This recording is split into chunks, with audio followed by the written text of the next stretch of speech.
With our regular reporter Lynette Calfani on vacation for our financial fitness segment, which airs every Thursday at this time, we invited a special guest on for us. Shannon Ryan, Field Vice President for American Express Financial Advisors in Los Angeles, joins us to talk about what she calls the silver linings in a gloomy market. Nice to have you with us, Shannon. Welcome. Hi, Sue. Thank you for having me. It's nice to know that perhaps there are some silver linings despite the gloom that investors seem to be feeling on Wall Street. What are some of them?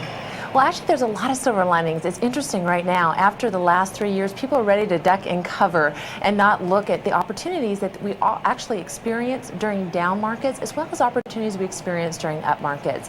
There are a lot of different opportunities that individuals can take a look at right now. Most importantly is they take a look at their personal situation and what they're hoping to accomplish for themselves. One specific idea is if you have a traditional IRA currently, you may want to consider rolling that IRA over into a Roth IRA.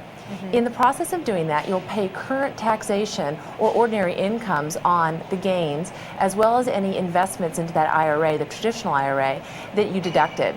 But in doing that today, in a down market, you could be paying it on a much lower amount than if you left it to retirement and paid taxes then. Now, of course, there are some catches to anything that you do. Number one, you have to have an adjusted gross income of $100,000 or less as a family or an individual tax filer. In addition, you will be needing to pay your taxes currently. If you withdraw the money from the account to pay the taxes, you may incur a penalty. So you need to have cash flow to capture this type of strategy. Yeah, the other thing is a lot of people had to redefine their risk tolerance after the big drop in the market. But long term, is that not a good thing now that you understand what your risk tolerance is? I think it's a great thing. I think what happened during the late 90s, it was interesting as a financial advisor. I watched a lot of clients who in the early 90s told me that they were very conservative. And as the market continued to gain speed and to grow, and it didn't look like it could fail, everyone became an aggressive advisor. The reality is, how are you reacting now? If you're moving to cash, if you're making rash decisions based on a down market, which we've experienced over the years, time and time again, you're probably more of a conservative advisor or investor, and you actually need to look at more of a conservative portfolio for the long term. So yes, the lesson was a great one learned. And as a result of that, you've worked up a couple of, if you will, model portfolios for us based on risk tolerance and time frames. We'll start with the conservative one with a time frame of between 7 and 11 years. And you have, I think it's about 35% growth. Yep. 40% income.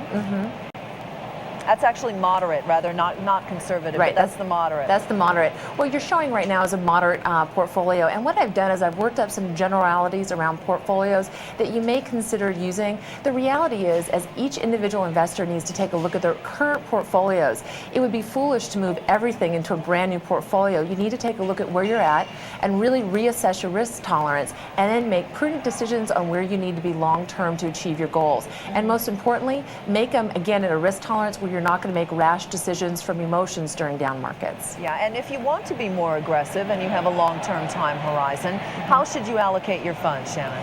Well, right now what we're looking at is more of a 45% in growth, 45% in a growth in income, and then have some income in the portfolio as well, about 10%. And that's fairly aggressive. And again, the choices that you make inside each of those asset classes and how aggressive the individual stocks are with mutual funds is really going to dictate how aggressive that portfolio can be. So these generalities may be much more aggressive depending on what you're choosing to put inside those asset classes. And we saved the conservative portfolio for last, so let's take a look at that.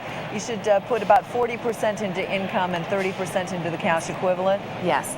And again, with the most conservative portfolio, again, we're looking at a time horizon here of about 7 to 11 years. Somebody who is possibly going into retirement in the next 7 years, or really looking at income needs. And again, the different asset classes, the cash equivalents, there's so many different choices to look at. So again, doing a comprehensive financial plan that looks at all your needs and your wants during that period of time is going to be the best way to make your choices inside of those asset classes. Shannon, nice to have you with us. Thanks for Sue. joining us. Have a good day. You too. Shannon Ryan of American Express Financial Advisors.